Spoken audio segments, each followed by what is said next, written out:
history students. This is Coach Roberts, your narrator, as we continue to our third section of A Thousand Splendid Suns. This time we will be talking about Mariam and Leila. Do you know who I am? The girl's eyes fluttered. Do you know what has happened? The girl's mouth quivered. She closed her eyes, swallowed, her hand grazed her left cheek. She mouthed something. Mariam leaned closer. This ear, the girl breathed. I can't hear. For the first week, the girl did little but sleep, with help from the pink pills Rashid paid for at the hospital. She murmured in her sleep. Sometimes she spoke gibberish, cried out, called out names Mariam didn't recognize. She wept in her sleep, grew agitated, kicked the blankets off, and then Mariam had to hold her down. Sometimes she retched and retched, threw up everything Mariam fed her. When she wasn't agitated, the girl was a sullen pair of eyes staring from under a blanket, breathing out short little answers to Mariam and Rashid's questions. Rashid had Mariam rub antibiotic ointment on the cuts on the girl's face and neck, and on the sutured gashes on her shoulder, across her forearms and lower legs. Mariam dressed them with bandages, which she washed and recycled. She held the girl's hair back out of her face when she had to retch. How long is she staying? She asked Rashid. Until she's better. Look at her. She is in no shape to go. Poor thing. It was Rashid who had found the girl, who dug her out from beneath the rubble. Lucky I was home, he said to the girl. He was sitting on a folding chair beside Miriam's bed, where the girl lay. Lucky for you, I mean. I dug you out with my own hands. There was a scrap of metal this big. Here he spreads his thumb and index finger apart to show her at least doubling, in Miriam's estimation, the actual size of it. This big, sticking right out of your shoulder. It was really embedded in there. I thought I'd have to use a pair of pliers. But you're all right. In no time, you'll be buena sacha, good as new. The girl was extraordinarily lucky, Mariam thought, to escape with relatively minor injuries, considering the rocket had turned her house into smoking rubble. And so slowly, the girl got better. She began to eat more, began to brush her own hair. She took baths on her own. She began taking her meals downstairs with Mariam and Rashid. After a few more days, a man named Abdul Sharif visits Leila. He tells Leila that he was in a refugee camp with Tariq, and Tariq became very ill. Tariq begged Abdul Sharif to find Leila and tell her of his illness. Unfortunately, Tariq died soon after. Leila is heartbroken. I am so sorry, Rashid said to the girl, taking his bowl of mashwa and meatballs from Mariam without looking at her. I know you were very close friends, the two of you, always together since you were kids. It's a terrible thing. What's happened? Too many young Afghan men are dying this way. He motioned impatiently with his hand, still looking at the girl, and Mariam passed him a napkin. For years, Mariam had looked at it on as he ate, the muscles of his temple churning, one hand making compact little rice balls, the back of the other wiping grease, swiping stray grains from the corner of his mouth. For years he had eaten without looking up, without speaking, his silence condemning, as though some judgment were being passed, then broken only by an accusatory grunt, a disapproving cluck of his tongue, a word command for bread or water. Now he ate with a spoon, used a napkin, said the lot fan when asking for water, and talked spiritedly and insistently. Later, Mariam was in the kitchen, soaking dishes in soapy water, a tightly wound knot in her belly. It wasn't so much what he had said, the blatant lies, the contrived empathy, or even the fact that he had not raised a hand to her, Mariam, since he had dug the girl out from under those bricks. It was the stage delivery, like a performance, an attempt on his part, both sly and pathetic, to impress, to charm. And suddenly Mariam knew that her suspicion was right. She understood with dread that what was like a blinding whack to the side of her head, that what she was witnessing was nothing less than a courtship. When she'd at last worked up the nerve, Mariam went to her room. Rashid lit a cigarette and said, "Why not?" Miriam knew then that she was defeated. She half expected, half hoped that he would deny everything, feign surprise, maybe even outrage at what she was implying. She might have had the upper hand then. She might have succeeded in shaming him, but it stole her grit, his calm acknowledgment, his matter of fact tone. Rashid had to be 60 or more now, though Mariam, and in fact Rashid himself, did not know his exact age. His hair had gone white, but it was thick and coarse as ever. There was a sag now to his eyelids and the skin of his neck, which was wrinkled and leathery. His cheeks hung a bit more than they used to. In the mornings he stooped just a tad, but he still had the stout shoulders, the thick torso, the strong hands, the swollen belly that entered the room before any other part of him did. "We need to legitimize this situation," he said now, balancing the ashtray on his belly, his lips scrunched up in a playful pucker. "People will talk. It looks dishonorable, an unmarried young woman living here. It's bad for my reputation, and hers. And yours, I might add." 18 years, Miriam said, "and I never asked you for a thing. Not one thing. I'm asking now." He inhaled smoke and let it out slowly. "She can't just stay here, if that's what you're suggesting. I can't go on feeding her and clothing her and giving her a place to sleep. I'm not the Red Cross, Miriam." "But this? What of it?" "What? She's too young, you think? She's 14. Hardly a child. You were 15, remember? My mother was 14 when she had me. 13 when she married. I I don't want this," Miriam said, numb with contempt and helplessness. "It's not your decision. It's hers. And mine. I'm too old. She's too young. You're too old. This is nonsense."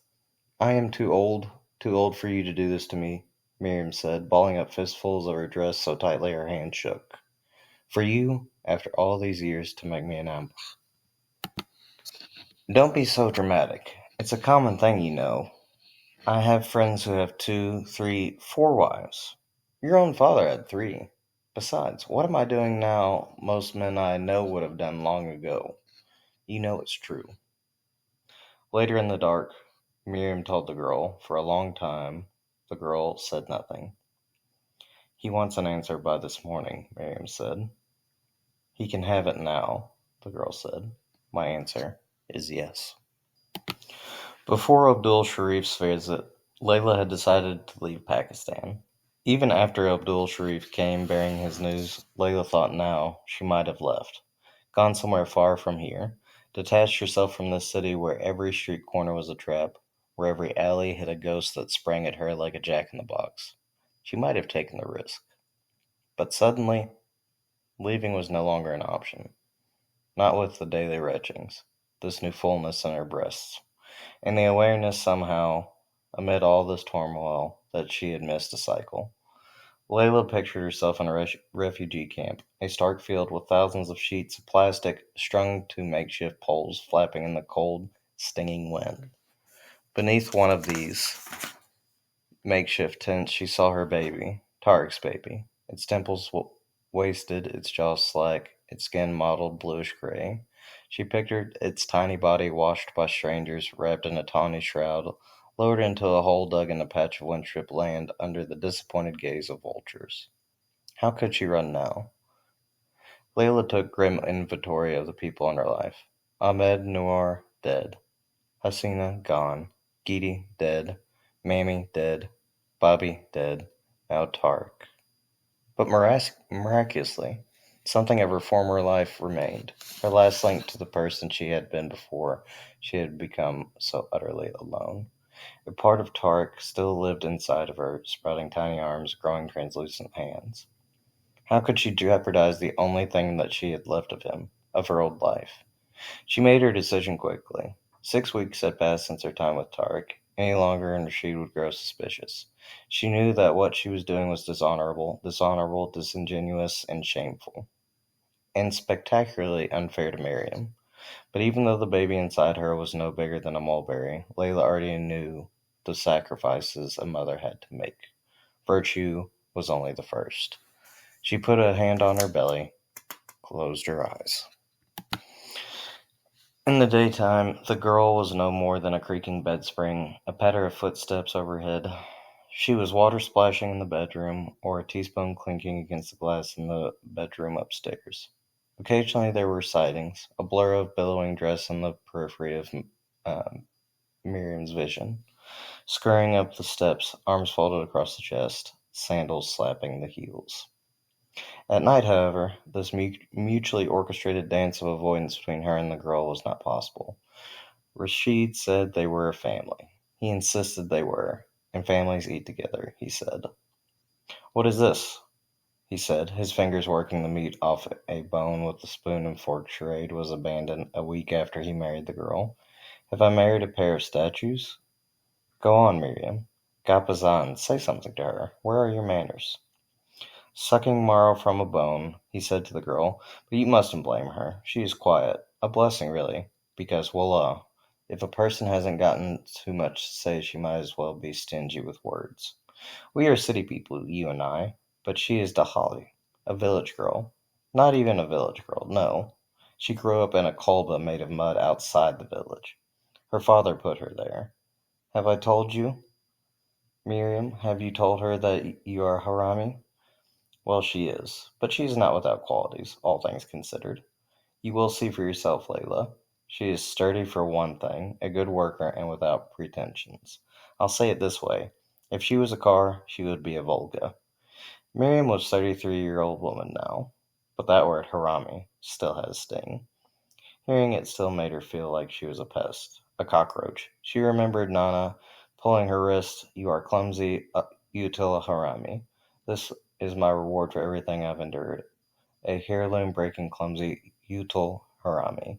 You, Rashid said to the girl, you, on the other hand, would be a Benz. A brand new, first-class, shiny Benz. One day, Miriam was in the living room folding some shirts of Rashid's that she had plucked from the clothesline in the yard. She didn't know how long the girl had been standing there, but when she picked up a shirt and turned around, she found her standing by the doorway, hand cupped around a glass full of tea. I didn't mean to startle you, the girl said, and I'm sorry. Miriam only looked at her. Is there something you want? Me and Jen, I want to, about the things he said the other night. I have been meaning to talk to you about it, Miriam broke in. Yes, please, the girl said earnestly, almost eagerly. She took a step forward. She looked relieved. I won't be your servant, Miriam said. I won't. The girl flinched. No, of course not. I will still cook and wash the dishes. You will do laundry and the sweeping. The rest we will alternate daily. And one more thing. I have no use for your company. I don't want it. What I want is to be alone. You will leave me be, and I will return the favor. That's how we will get on. Those are the rules. Early one morning the next spring of 1993, Miriam stood by the living room window and watched Rashid escort the girl out of the house.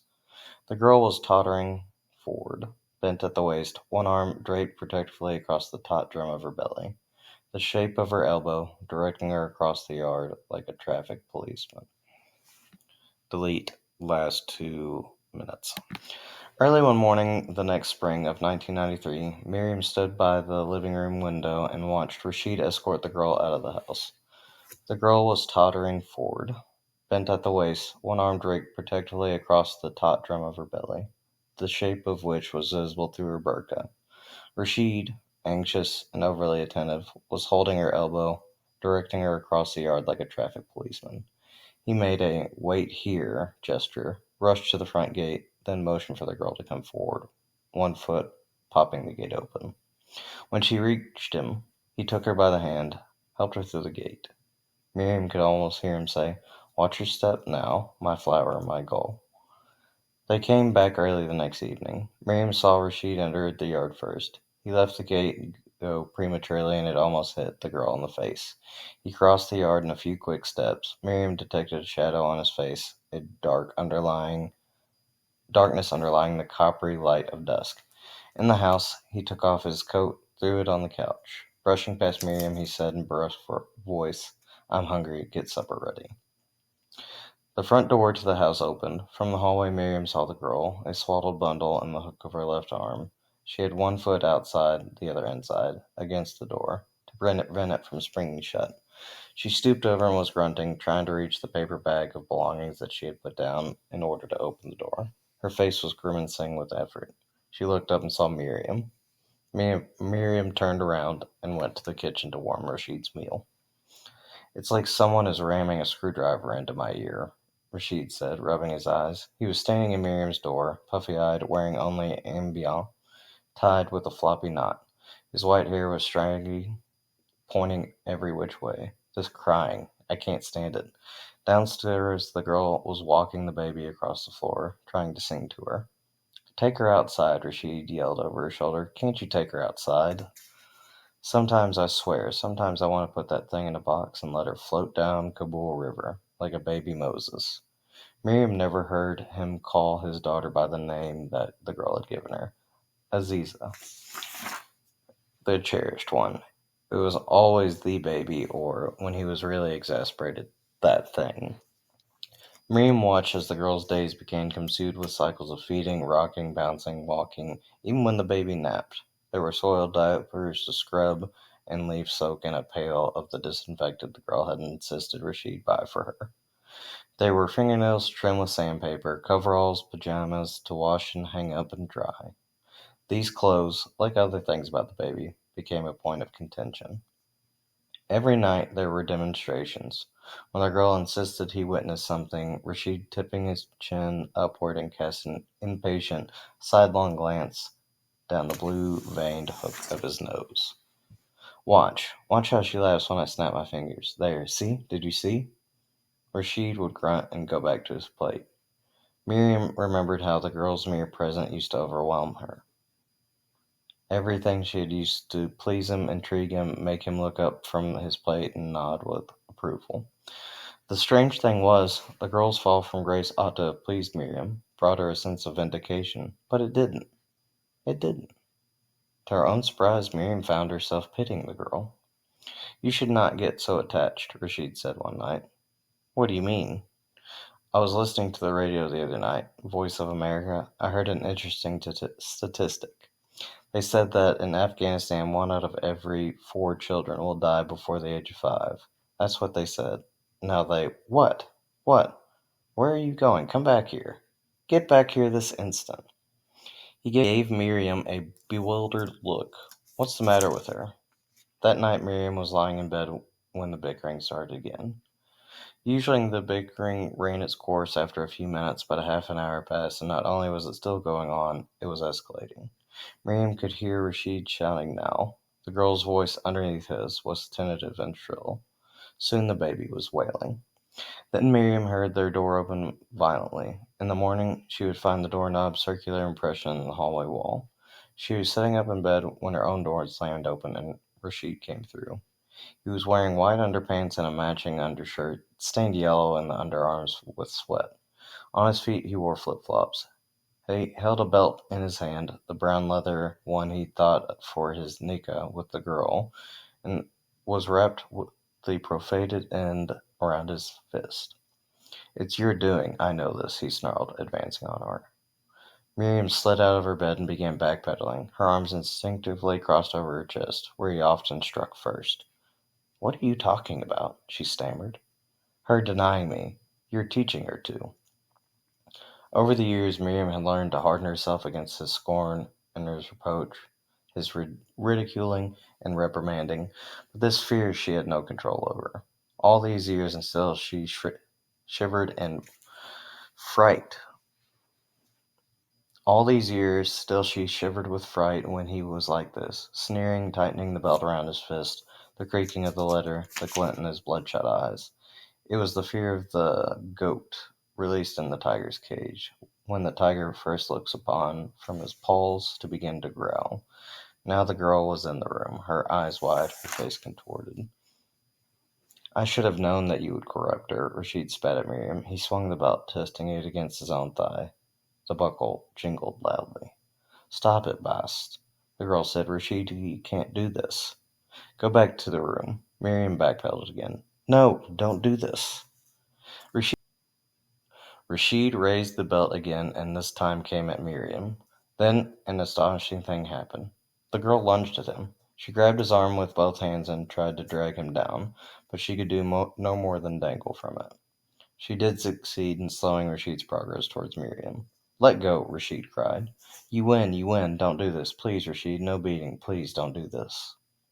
They struggled like this, the girl hanging on, pleading, Rashid trying to shake her off, keeping his eyes on Mariam, who was too stunned to do anything. In the end, Mariam knew that there would be no beating, not that night. He made his point. He stayed the way he was a few moments longer, arm raised, chest heaving, a fine sheen of sweat filming his brow. Slowly, Rashid lowered his arm. The girl's feet touched the ground, and still she wouldn't let go, as if she didn't trust him. He had to yank his arm free of her grip. I'm on to you, he said, slinging the belt over his shoulder. I'm on to you both. I won't be made a fool in my own house. He threw Mariam one last murderous stare and gave the girl a shove in the back on the way out. 3 times that night, Mariam was awakened from her sleep. Finally, it was the thirst that pulled her out of bed. Downstairs, the living room was dark, save for a bar of moonlight slipping through the window. Miriam could hear the buzzing of a fly somewhere, could make out the outline of the cast-iron stove in the corner, its pipe jutting up, then making a sharp angle just below the ceiling. On her way to the kitchen, Miriam nearly tripped over something. There was a shape at her feet. When her eyes adjusted, she made out the girl and her baby lying on the floor on top of the quilt. The girl was sleeping on her side, snoring. The baby was awake. Miriam lit the kerosene lamp on the table and hunkered down. In the light, she had her first real up-close look at the baby. The tuft of dark hair, the thick, lashed hazel eyes, the pink cheeks, and lips the color of ripe pomegranate. Miriam had the impression that the baby, too, was examining her. She was lying on her back, her head tilted sideways, looking at Miriam intently with a mixture of amusement, confusion, and suspicion. Miriam wondered if her face might frighten her, but then the baby squealed happily and Miriam knew that a favorable judgment had been passed on her behalf. Shh, Miriam whispered. You'll wake up your mother, half deaf as she is. The baby's hand balled into a fist. It rose and fell and found a plastic path to its mouth. Around a mouthful of its own hand, the baby gave Miriam a grin, little bubbles of spittle shining on her lip. Look at you. What a sorry sight you are, dressed like a damn boy, and all bundled up in this heat. No wonder you're still awake. Mariam pulled the blanket off the baby, was horrified to find a second one beneath, and clucked her tongue, and pulled that one off too. The baby giggled with relief. She flapped her arms like a bird. Better, nay? As Mariam was pulling back, the baby grabbed her pinky. The tiny fingers curled themselves tightly around, and they felt warm and soft, moist with drool. Gonna, the baby said. All right, miss, let go. The baby hung on, kicked her legs again. Mariam pulled her finger free. The baby smiled and made a series of gurgling sounds. The knuckles went back to her mouth. What are you so happy about, huh? What are you smiling at? You're not so clever as your mother says. You have a brute of a father and a fool for a mother. You wouldn't smile so much if you knew. No, you wouldn't. Go to sleep now. Go on. Mariam rose to her feet and walked a few steps before the baby started making sounds that Mariam knew was a signal onset for a hearty cry. She retraced her steps. What is it? What do you want from me? The baby grinned toothlessly. Mariam sighed. She sat down and let her little finger be grabbed, looked at the baby, on as the baby squeaked, as she flexed her plump legs at the hips and kicked air. Mariam sat there watching until the baby stopped moving and began snoring softly. 2 days later, Leila woke up in the morning and found a stack of baby clothes neatly folded outside her bedroom door. There was a twirl dress with little pink fishes sewn around the bodice, a blue floral wool dress with matching socks and mittens, yellow pajamas with carrot-colored polka dots, and green cotton pants with a dotted ruffle on the cuff. Leila slipped out of the bedroom and found Mariam in the kitchen squatting, cleaning a pair of trout. A pot of rice was already soaking beside her. The kitchen smelled of cumin and smoke, browned onions, and fish. Leila sat in a corner and draped her knees on the hem of her dress. Thank you, she said. The clothes are lovely. I had no use for them, Mariam muttered. She dropped the fish in the newspaper smudged with slimy gray juice and sliced off its head. It was either your daughter or the moths. Leila watched her cut the gutted trout into thirds. Did you sew the clothes yourself, Mariam nodded. When? Mariam rinsed off sections of the fish in a bowl. When I was pregnant the first time, or maybe the second time. 19 years ago. Long time, anyhow. Like I said, I'd never had any use for them. You're really good Kaji. Maybe you can teach me. Mariam placed the rinsed chunks of trout into a clean bowl, drops of water dripping from her fingertips. She raised her head and looked at Leila, looked at her as if for the first time. The other night when Nobody's ever stood up for me before, she said. Leila examined Miriam's drooping cheeks, the eyelids that sagged in tired folds, the deep lines that framed her mouth, and she saw things as though she too was looking at someone for the first time. And for the first time, it was not an adversary's face Leila saw, but a face of grievances unspoken, burdens gone unprotested, a destiny submitted to and endured. If she had stayed, would this be her own face, Leila wondered, 20 years from now? I couldn't let him, Leila said. I wasn't raised in a household where people did things like that. This is your household now. You ought to get used to it. No, I won't. He'll turn on you too, Miriam said, wiping her hands dry with a rag. Soon enough, and you gave him a daughter, so you see your sin is even less forgivable than mine. Leila rose to her feet. I know it's chilly outside, but what do you say we sinners have us a cup of chai in the yard? Mariam looked surprised. I can't. I still have to cut and wash the beans. I'll help you do it in the morning. And I have to clean up there. We'll do it together. If I'm not mistaken, there's some halwa left over, awfully good with the chat. They sat on the folding chairs outside, ate halwa with their fingers from a common bowl. They had a second cup, and when Leila asked her if she wanted a third, Mariam said she did. As gunfire cracked in the hills, they watched the clouds slide over the moon and the last of the season's fireflies charting bright yellow arcs in the dark. And when Aziza woke up crying and Rashid yelled for Leila to come up and shut her up, a look passed between Leila and Mariam, an unguarded, knowing look.